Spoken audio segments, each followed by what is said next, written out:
in a short race, 3 laps, right? The match sprint is 3 laps on a 250 meter track. So that's 750 meters. It's too long to go from the gun. 750 meters at 60 km per hour, something like 45 seconds. I mean, they go faster than 60 km per hour, but it's still a long time to hold a sprint. So you don't want to give away that advantage. Whereas at the same time, if at the very top level, the riders they're able to ride at 75 near 80 km per hour, it's not easy to overtake that as well, even if you have the advantage of a slipstream. So there's a lot of balance and nuance to the strategies, using the bank, using the slipstream, and using the element of surprise. Right? You're watching your opponent from the front. You have to be able to be aware of what your opponent's doing at all times.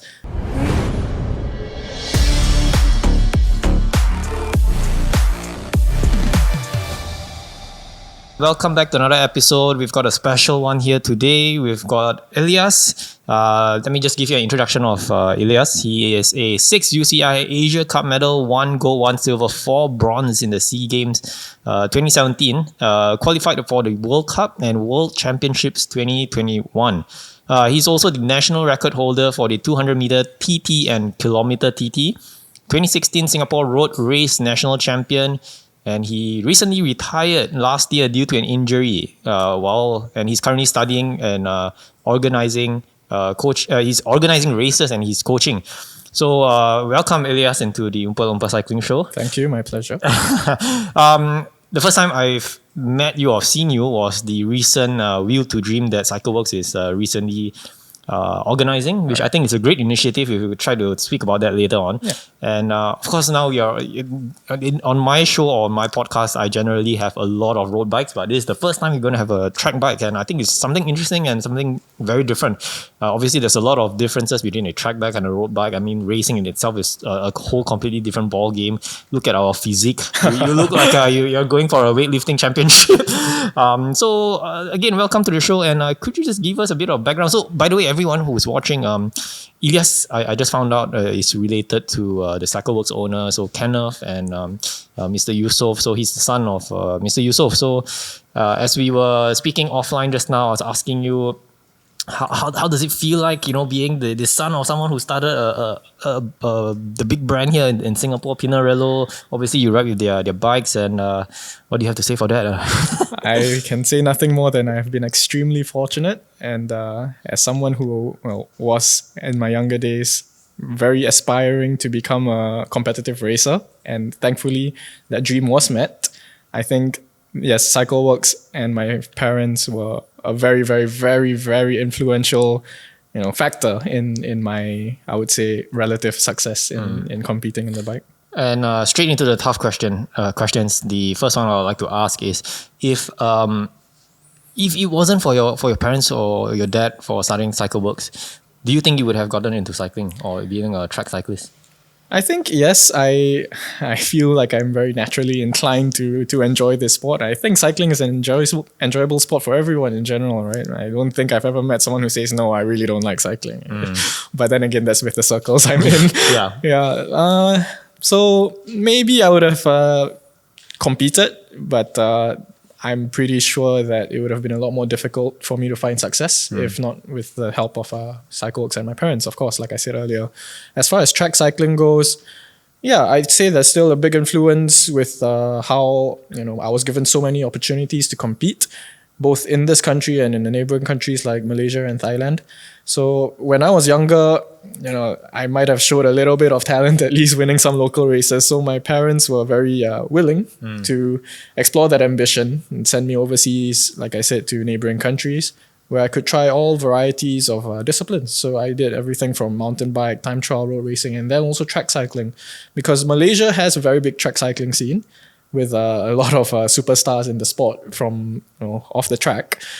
And they have a lot of these grassroots racing to help them find their next super talent, which has been successful. I'd say they have gotten very, very many riders who are able to compete at top level.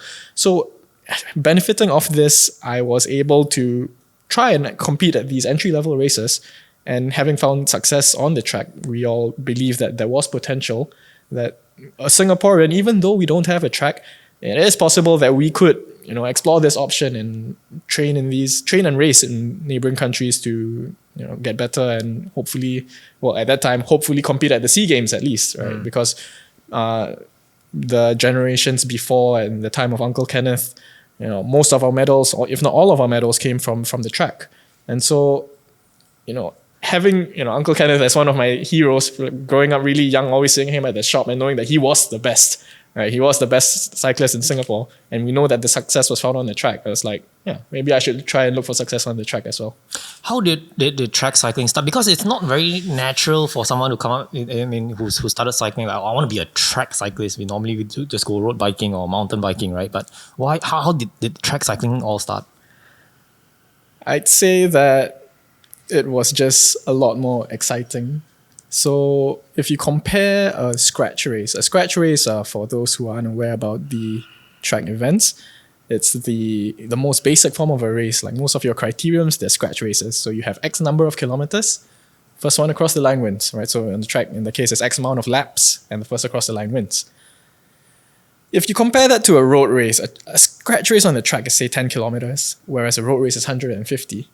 Most of the time in road racing, at least for my kind of rider as a sprinter, I'm waiting for 145 kilometers before I race for 5 kilometers. Whereas compare that to a track on the scratch race, it's go from the gun, right? Everything I do at every point of the race has very, very immediate effect and consequence. So I found that very exciting, very tactical, because you can afford to make a mistake in the first 10 km of a 150k road race, and it's a lot to... It doesn't really affect the outcome in the end unless you're doing something like a full gas attack from the start, of course, which is not my kind of racing as a sprinter. Yeah, so having these depth of tactics and the different kind of events on the track was very exciting to me. Yep. And it made me very much motivated to get every opportunity I could to continue racing and training on the track itself. Okay. Yeah. I got a question for you. So I'm not familiar with track cycling, but when I watched the Olympics, right? Yeah. It seems like there's a lot of mind games going on in track cycling. So there'll be like people, obviously when you're flagged off, I see that they don't immediately start racing. They kind of take off slowly and they start looking at the opponents. What's their next move before finally gunning off and doing that? So what's actually going on behind that? Yeah. So I think the most immediate example I can think of when you describe the scenario is a one-on-one match sprint. Okay. Yeah, where the riders, they watch each other for even the most subtle of hints as to what the optimal play should be. What's going on in their head? It's a lot of things. So there's a scare factor, intimidation, of course. If you think your opponent is completely in control of the race, you might be a bit more hesitant to do your own moves. But what these moves are, there is so much to talk about, right? Because obviously, the biggest advantage that you can have in cycling is the wind resistance, the draft, the slipstream, right? If you are able to ride from the back and use the slipstream created by your opponent, there's a lot of advantage going your way. But that's not as simple as that on the track. You have to then factor that there is a bank, right? The slope on the track, we call that the banking. The length of the race and the length of the race and using slipstream is very evident in road racing as well. We see that in every kind of a lead out, but in a short race, 3 laps, right? The match sprint is 3 laps on a 250 meter track, so that's 750 meters. It's too long to go from the gun. 750 meters at 60 km per hour, something like 45 seconds. I mean, they go faster than 60 km per hour, but it's still a long time to hold a sprint. So you don't want to give away that advantage. Whereas at the same time, if at the very top level, the riders they're able to ride at 75 near 80 km per hour, it's not easy to overtake that as well, even if you have the advantage of a slipstream. So there's a lot of balance and nuance to the strategies, using the bank, using the slipstream, and using the element of surprise, right? You're watching your opponent from the front, you have to be able to be aware of what your opponent's doing at all times. Whereas at the back, you're looking for any kind of window, any kind of slip up from your opponent to make your move and do the overtake. So there's the advantages and disadvantages of riding in front or back in the match sprint. But if you talk about other events as well, in a scratch race, in a points race where it's more mass start, there is still the same things you have to look out and say, whatever, a criterium or a road race, you need to be aware of your opponent. Sometimes there's teamwork involved. Sometimes, for example, you are the strongest man in the field, and other riders know that they have to work together to beat you. And you kind of come up with the strategies and use the elements of the track in order to create these opportunities for you. I think as far as tactics go, there is a lot to say, but we'll leave it as that first. Yeah. Okay, cool. I think for the viewers who are watching, they might be very interested to understand more about a track bike. So today we have here a Pinarello. Which model? ITA? The MAAT Italia. MAAT Italia. Run us through the bike and how was the setup like when when I got the bike, when Elias rolled it in. Normally when I bring the bike up to the wall, I press on the brakes too, to get control. There are no brakes. It's a track bike and it's like a complete fixie. If you could kindly run us through the bike. All right, so the most immediate difference from a track and a road bike will, yes, as you say, one, the brakes. You don't have brakes on the track bike. And number two, you don't have gears on the track bike. So how this affects racing is a big deal that, you make your gear selection before the start of the race. You measure whatever factors that you think, how fast the track feels, how windy it is today, how strong your opponents are, how many opponents you have, how long the race is. So you kind of measure all of this before selecting a gear. It's not like on the road bike where, the speed's a bit faster than I expected. You shift one gear up. There's a lot of planning as far as equipment goes. As for other differences, well, the 5-spoke wheel at the front, I think you don't really see that in road racing. It's not allowed because I think most of the time the concern is crosswinds and everything. It makes the bike very hard to handle, but it's very, very fast. So I don't know if you still see this in time trials. I don't think so anymore. You used to. I think the UCI eventually banned it, but they are very, very, very fast because you don't have to be concerned about the wind or side winds in the track, right? At least not in an indoor track. But even on an outdoor track, there is still wind, but it's not as severe as maybe in by the coastline or something. Yeah. And all these bikes are available for purchase for the regular consumer? You will be able to find them. I think if you go to most of the distributors of each brand, they will be able to secure the bike for you. But yes, you can get this bike from Cycleworks if you want to order one. So, how much is this? I think the frame itself was something like 10.5K, and then the accessories. The Mavic IO I believe was 4,500. So Mavic IO is the front wheel. Yeah, the front wheel, and then the Campact Ghibli I think is something like 4K as well. Wow, for one. I believe so. Yeah. Okay. But surprisingly, for a track bike, how rare it is not that expensive. I would expect it to be, something that's very expensive because for the fact that not many people buy them. Well, not many people buy them in Singapore. But globally, track cycling, I believe, it's not as popular as road cycling for sure, but there is still a fair bit of people who try and race on the track. For this frame of a 10.5, it's the same as the Dogma F, right? Yeah, it's the same. Okay. I'm sorry, I'm just super interested in the bike. Let's go part by part. So the cockpit, what is the width of the bars? It's so narrow. Right. So 33, centimeters? Yes. 33 centimeters center to center. Wow. You think typically road bikes are about 40, 42. But, for one, I do sprint racing, and sprint racing is not very long. My longest race is 1.5 kilometers, 6 laps of the keyring. I don't have to maintain whatever aggressive position that I have set up for very long. I just need to make sure it's very fast. Right. So if, compared to my road bike, the reach is a lot longer because, having my arms stretched out forward is more aerodynamic than having my elbows sticking out. And that, at 75 km hours will make a world of difference. So just changing the width of my my handlebars, for example, shaved off, I think, 0.2 seconds from my 200 meter time trial time. And 0.2 seconds is a lot to work on physically. I think it might be a difference, at that speed from 10.5 to 10.3 seconds. It's something like, what must it be? Another 250 watts average across the 10 seconds. And that's on top of what I would just say it, but like I think I do about 1,400 watts on average for the 10 seconds. And that's at the end of the flying effort, yeah. Okay. Well, obviously at a racing stage, that makes a lot of difference. Like you said, 0.2 seconds. It's a matter of winning and losing, right? Yeah. Okay, that's on the bars. And what about stem? How long is this? This is 140. It's just not a normal Mo stem. Just a normal one, yeah. Okay. Do you have integrated like cockpits? They do exist, but most of the time people don't really go for it just because. Do they? I don't see it much. Yeah. Do you guys swap the stems and bars on the track itself before a race? Or no? Sometimes people do. I mean, the biggest one for me is because I do both the kilometer time trial as well as the other sprint events. I do have to swap to the aero bar a lot, right? So, I mean, it's not as complicated as a road bike where you have to. I mean, you can't swap because your shifters and everything, they're different. Here, you just pop off the handlebar and you smack on the aero bar and you're ready to go for the next event. Yeah, because there's no cabling. Yeah, no gears, no brakes, nothing to worry about. You just slap on whatever and you're able to ride it. Yeah, exactly. Okay, and on to the frame, Pinarello MAAT Italia. What size is this and what's your height and inseam if you know?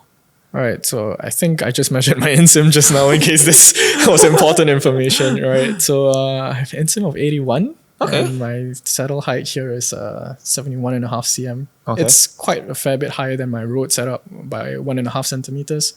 But like I said, it's not something that I have to sustain for a very long time. So as long as I'm able to push that power and comfortably for at least a minute, that's done with the race. Is there a frame size for this or? The frame size, it doesn't follow very conventional. It doesn't follow the rest of the Pinarello series, but I think it would be equivalent to most other brands M. Okay. Right, yeah. Wow. Okay, cool. And then let's talk about group set. There isn't one.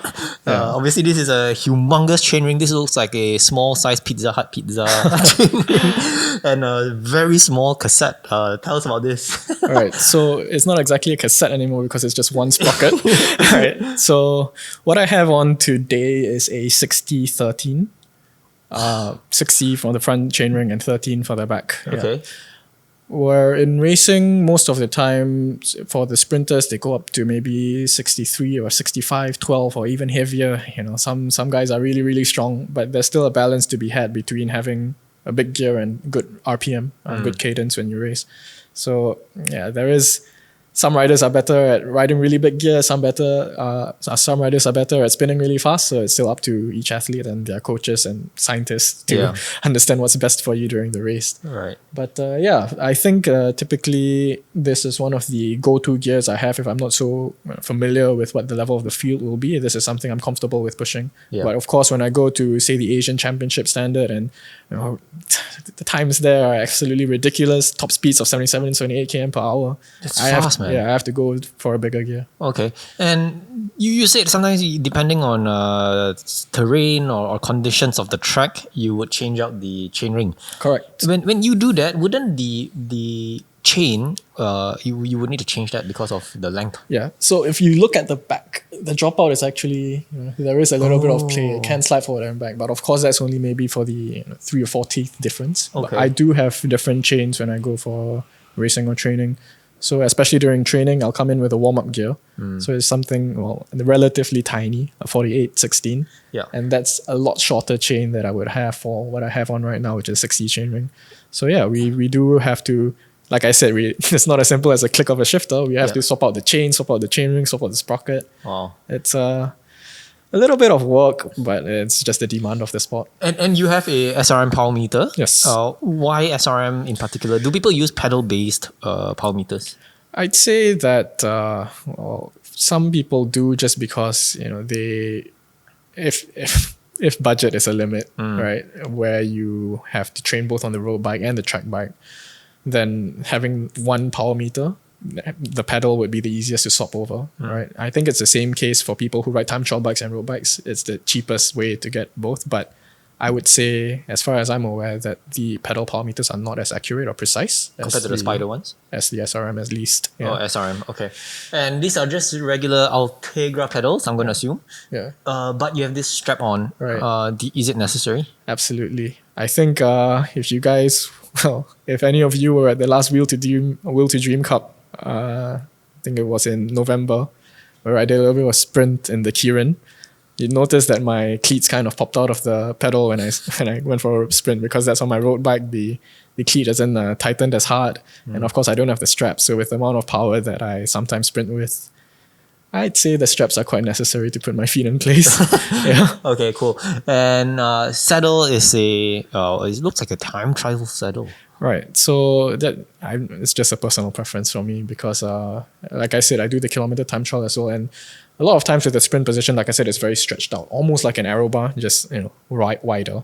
So the way the hip rotates and the pelvis rotates around the saddle is the same as a time trial position, similar to a time trial position. So I just prefer it. And does weight matter? So you were saying this bike is just like a normal road bike weight. As far as weight goes, yes, there is the same UCI limit of 6.8 kilograms. So whatever weight that you don't have to spend on the group set or shifters and other systems, you just bolster the stiffness of the bike. So it's really, really solid. Okay. 7.5 or less? 7. 7? Okay.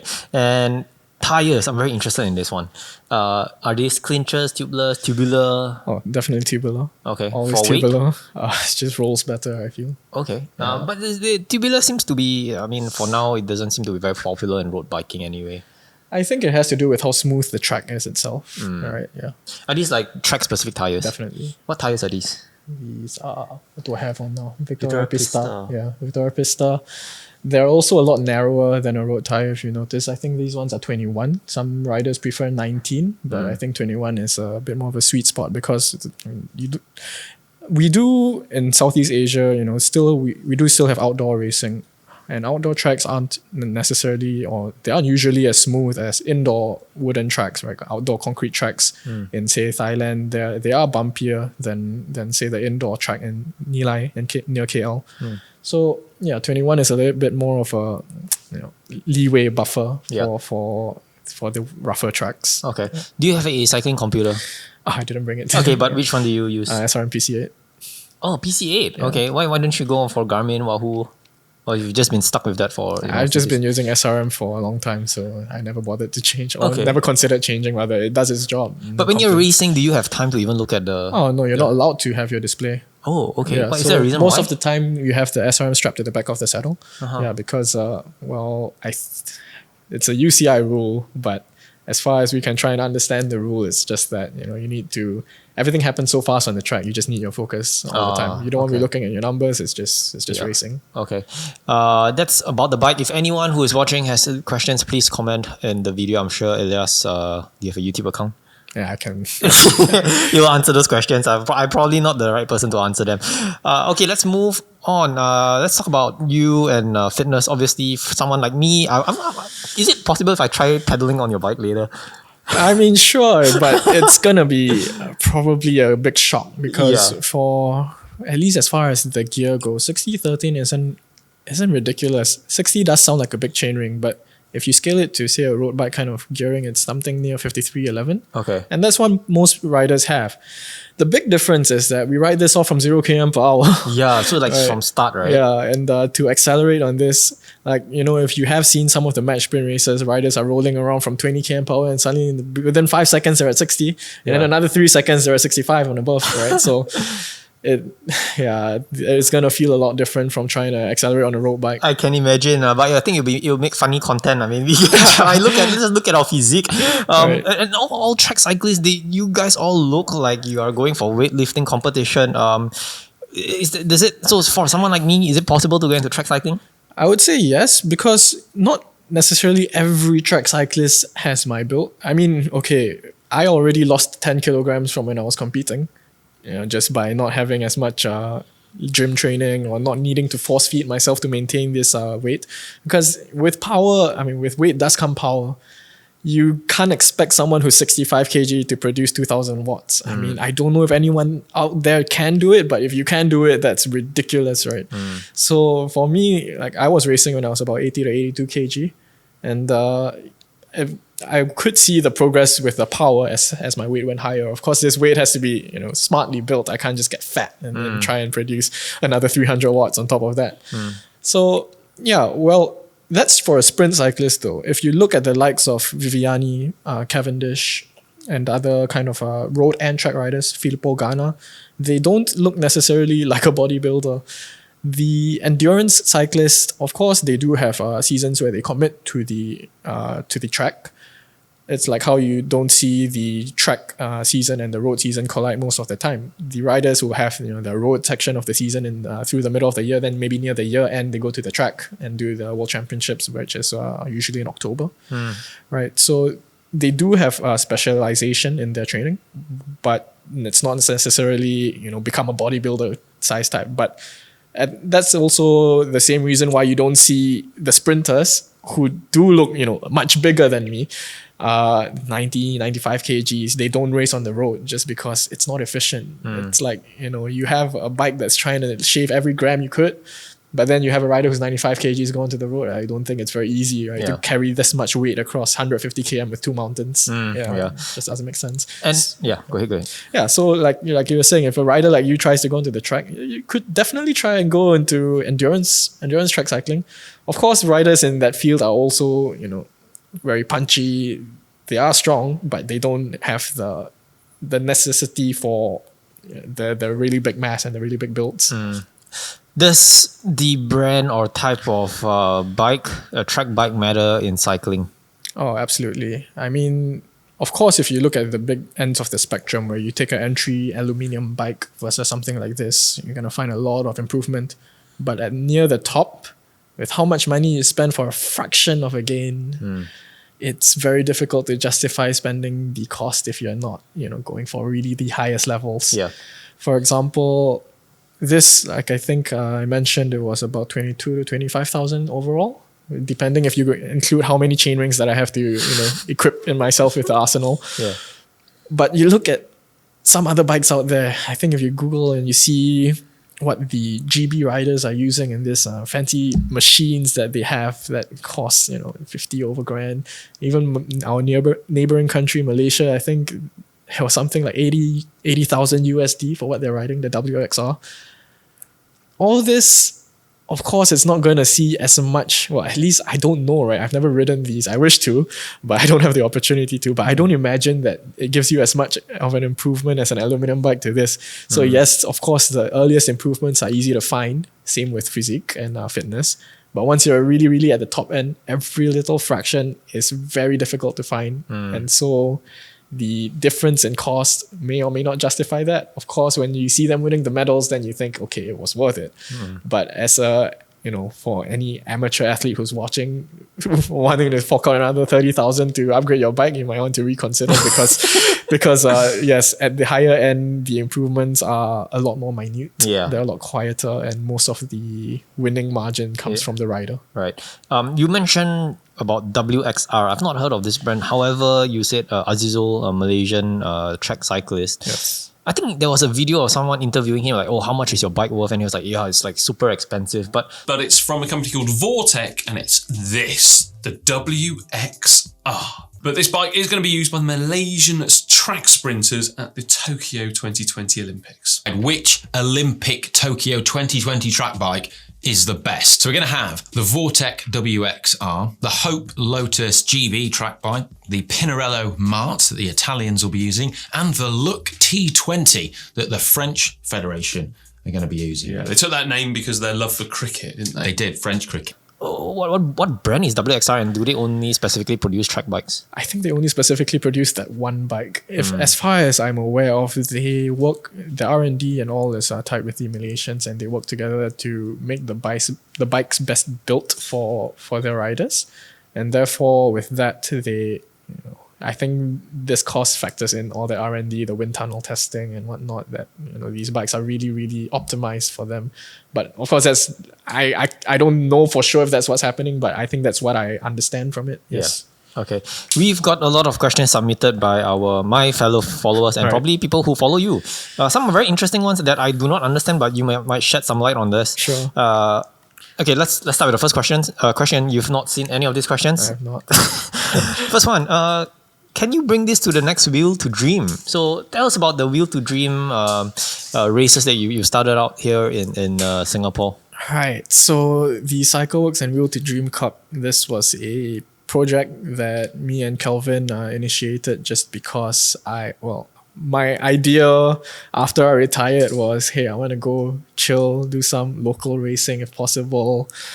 get back to grassroots level, right? Because it was so stressful racing, trying to qualify for this, trying to do well in that, meet the KPI for this. It was very difficult.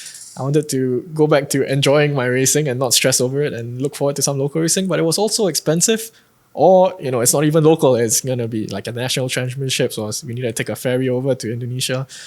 It was just very inaccessible. And so I thought to myself, why not just make my own? And at the same time, Kelvin was doing this Will to Dream project with SCF, which is the track cycling academy for our youth now. We realized that the venue, the Jurong West Stadium, had incredible potential to do some local racing, at the same time introduce track events, UCI track events to the locals in Singapore. Because if you don't look for it, you're not going to find a lot of mainstream media covering track cycling. And so you might not be aware what a point race is, what an elimination race is, what is a keyrin. So we sought to introduce that, coupled with the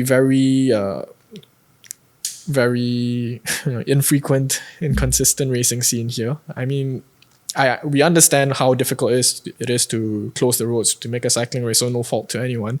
But with the opportunity that this Jurong West Stadium presents, I think I thought it was a good idea to just do a series of races and let people have some fun, exploring something new on the track. There's hardly any stress to it because nobody's gonna. At least I didn't intend for anyone to really, try and aim for these races and be really stressed over it. But then, with the amount of support that we eventually had, like thanks to the Specialized Mavericks and Specialized Singapore, we managed to put up some really good prizes. And then, eventually people started targeting these races and more people showed up. So I think it was all very nice progression from trying to introduce the races in the middle of the year, coming to the end of the year where we have all these people, trying to compete for these really nice prizes. I think it was nice to see the scene grow, and we look forward to announcing the next series of races sometime this month. Sorry, I think we have issues here. Is everything okay? Okay. Sorry about that. And the Will to Dream, right? I think it's a great opportunity for everyone to experience racing. I signed up. Unfortunately, I couldn't race. I had some injury, and because of how relatively cheap it is to join this kind of race, obviously it's not a full-on race on the road. It's in a track, outdoor track. I think everyone should support Ilias and what they're trying to do, and at least encourage people to give a go at racing. And the question then is, why are there not many big races in Singapore? I mean, obviously we can think of is having to block roads. It might be expensive to do that, and is that really the case? Definitely is a big deal, but I think another thing is the intimidation of racing, right? Because a lot of people enjoy cycling, but when you tell them about competition, it kind of makes them think twice. So, like I also did in the Will to Dream, is I think a big way to lower this barrier of entry is to make graded races. So we do grade C, grade B, grade A, with grade C being for beginners, grade B being for amateur, intermediate. Almost everyone in Singapore is an amateur, but grade A for those who are more ambitious, more aspiring, right? So we think that having races graded this way would lower one of the barriers to entry, which is the intimidation factor. It's like, if everyone else is a beginner, you have riders who are as young as 14 years old, 13 years old racing in grade C. Yeah. There's no reason for you to not want to, try and put yourself out there as well. So if these younglings can do it, I think, anyone who's, even in 50, 55, however old you want to be, it's a place for you to step in and explore racing. And I think it's great because when I was there, I saw a lot of people from all different ages, especially very young guys, kids who came and, wanted to give it a go. And it's good to see that. But if I may, would have a small feedback, which I actually mentioned and discussed this on my Discord, was that this CB, A, B, and C grading, right? Obviously, I have not raced before, so I didn't want to be too ambitious. I think I could have done the intermediate, but I decided to go for the C. Right. But don't you think there's a small little loophole where people who want to win, let's say they are a pro, I wouldn't say a pro, but they should be in Group B and intermediate, but they decided to sign up for Group C and end up winning? Yeah. So how's that? So as far as possible, I try to identify these because we do a series of races, right? If I think that you're better than Group C, or you're good enough to be in the next one rather, then I have bumped people up just because look, you belong in B, you don't belong in C, right? Let the C people have their fun, right? So as far as possible, I try to make the necessary adjustments, but I believe in the spirit of competitiveness. competitiveness and hope that everyone else wants to have as much of a challenge as possible as well, and try and be appropriate with where they register. But of course, in the future, of course, if this grows and the prizes grow, then I have to make a strict funneling system. Yeah. But that's in the works. Yeah, So, because people could just fake it and say, oh, actually, I'm not that fast. But when they are in Group C, they tend to push it a little bit, and then they kind of get. I understand it might be hard to filter these kind of guys. Yeah, because you don't really want to push someone where they don't feel comfortable as well. Yeah, because I know like the SCF guys who are there, like Shane Bannon, Mark Chadwick, they're there to identify potential riders out there. So I think the younger guys who want to make this I'm not sure if the right word is to make this a career, or you want to make cycling a professional thing for you, you should consider joining this because SCF is watching. Yeah, and also I think it's a really good opportunity that riders from very many communities come into the same place, and they just mingle, right? So you have riders, like I said, the young riders who are just coming into riding, the older community, and then you have national athletes as well. You have the more prominent cycling clubs all having riders down, and even the riders from the fixie groups, right? All these fixed gear riders, they usually hardly ever interact with the road community, but they can come down and all see each other race, and everyone's exposed to each other, and I think it's just a good opportunity for everyone in the cycling community to just grow together. Yeah. So sorry, just to answer this guy's question, can you bring this to the next Wheel to Dream? Yes, I will bring this to the next race. Because I think the last time you brought the Dogma F. Yeah. Right? Okay. That's just more practical for its use, because I have to zip here and there on the track to do whatever I have to do. Yeah. And, it's not as easy with this bike in 60/13. Yeah. Very hard to lift off. Yeah. Next question is, do you ever feel any part of the bike flex, and does it make you worried about crashing? As stiff as this bike is, no. But for some of the road bikes, even the lower models of Pinarello that I have ever used to train, when I do sprint, I do feel the bike flex, and the bike doesn't go straight, right? When it starts to flex. And I wouldn't necessarily say I feel worried, because it's very difficult to snap a bike, although I have done before, but that's on a trainer. That's a different story. But no, I wouldn't say that this bike flexes at all. No, Okay. I'm not strong enough for that. What bar are you using? So this is a 33 centimeter center to center. What bar is this? What brand? This is a WXR, so the same brand that the Malaysians use, but I only have the money for the bar. And then how narrow do they get? Some ride 27, I believe. Oh, Yeah, but okay. that's a bit extreme. But for you, how do you pick the width? Because this is already extremely small. For road cycling, we always measure, Right, so of course, being too narrow doesn't do much more. It helps you up to a certain point, but after which you just start bending your wrist and everything. You can't produce the power. Everything's too tight. So there's a limit of comfort factor and flexibility as well. Yeah. Okay. And just want to talk about the way you wrap. There's no handlebar tape. Yeah. What is this? So it's a grip tape.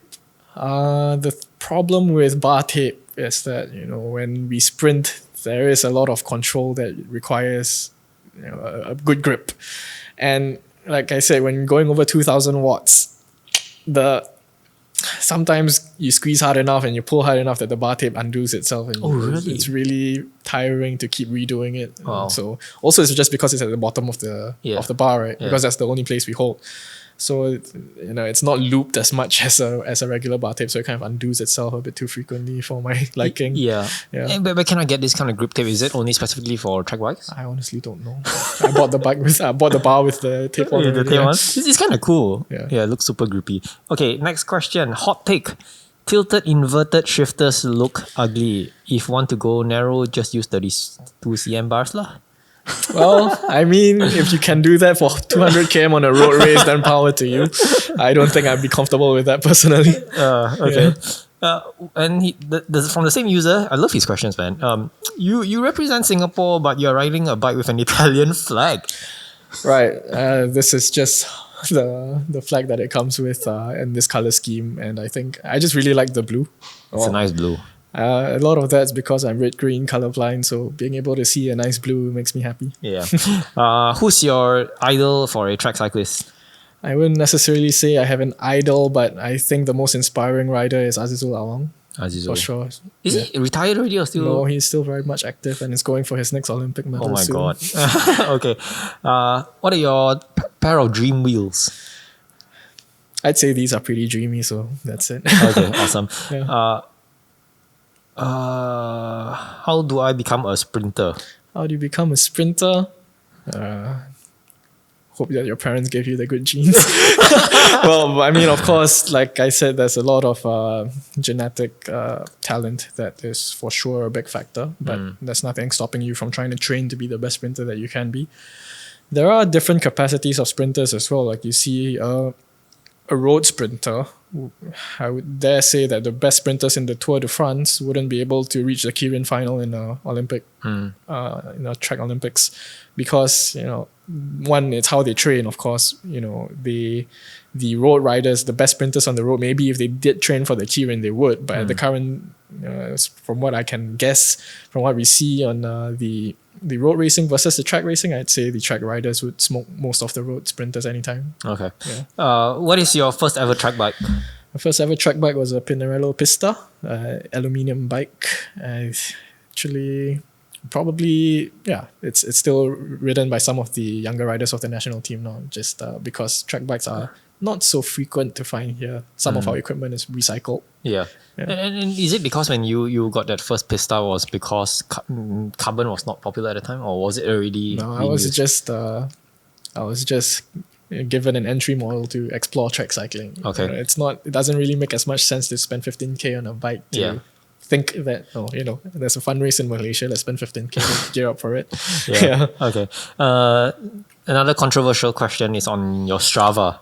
Right. It always gets flagged. Again, this was a point of discussion on my Discord. Right. And the person asked, why do you name yourself YCK White Comet? Okay, so I intended, of course, to just use whatever name for anonymity. But at some point in that year, I watched the anime Initial D. And there was... I mean, I don't know if other people have watched it as well, if it's very popular, but there was a character who drove his car, was known as the White Comet, and he went around Japan taking everybody's times on all the different mountain passes, so I thought it was a pretty good meme. Yeah. So what's the story of you getting flagged on Strava? I guess people just didn't believe that they could be beaten.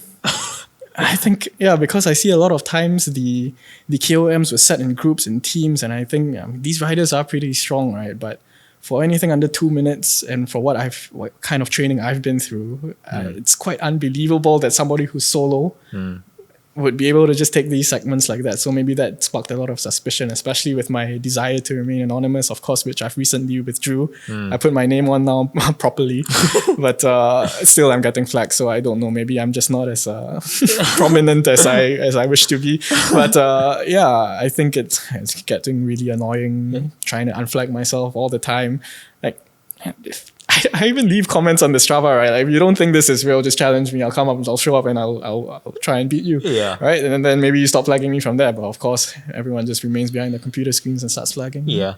And on that, what is your KOM setup? Oh, it's just my regular white Dogma F. Dogma F? Nothing too special. Yeah. Okay. Maybe just a couple more questions.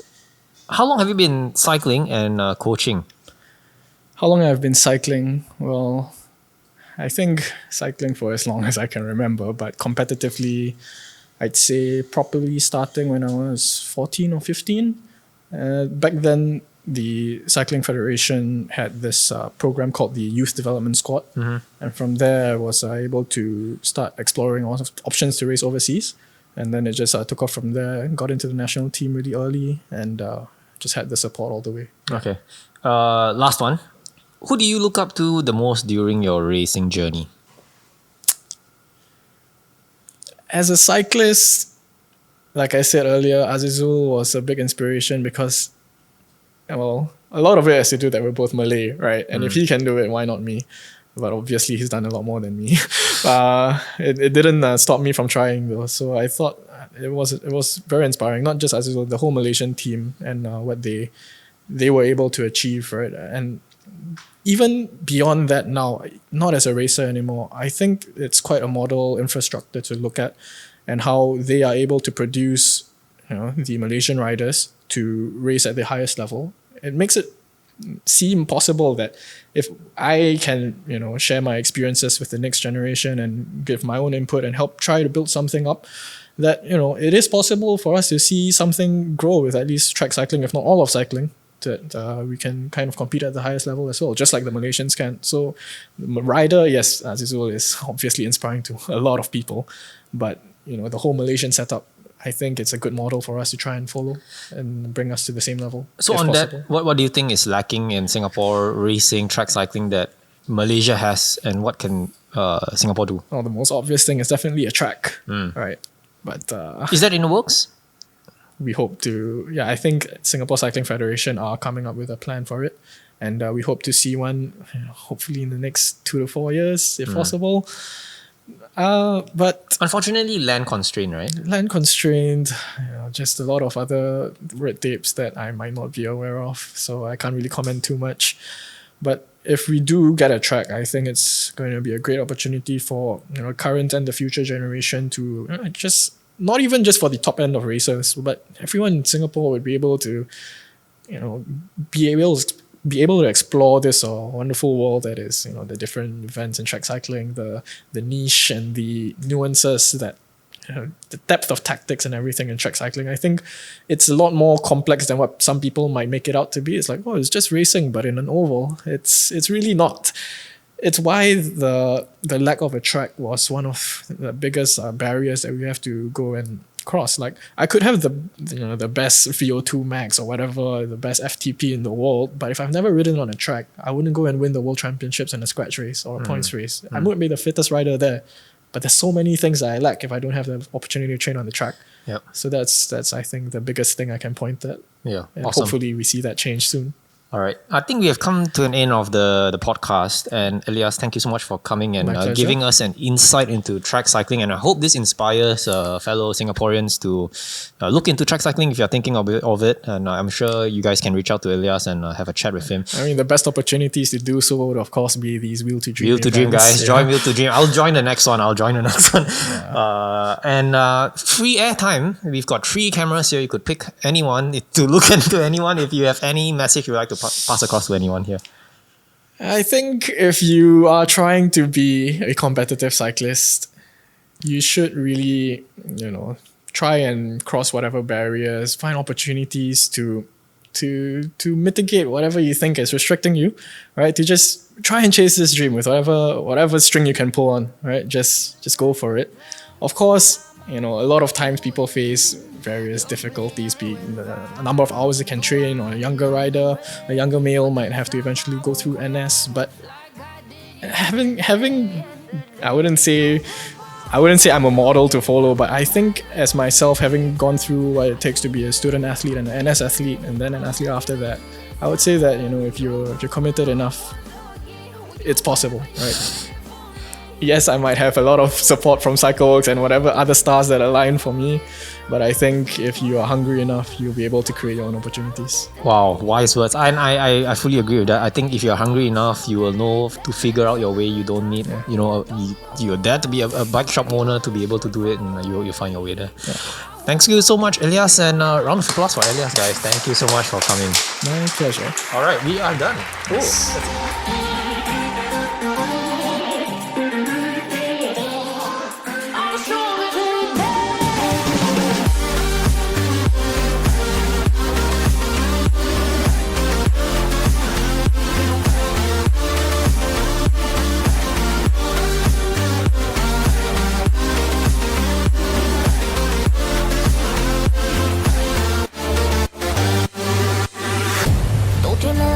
Para enloquecerme, pero voy a draw the line. Que yo ya sé que es de ti. I got to stay away, got to stay away. Sé que como un trofeo quieres tenerme, pero I don't need no one. Que yo ya sé que es de ti. I got to stay away, got to stay away.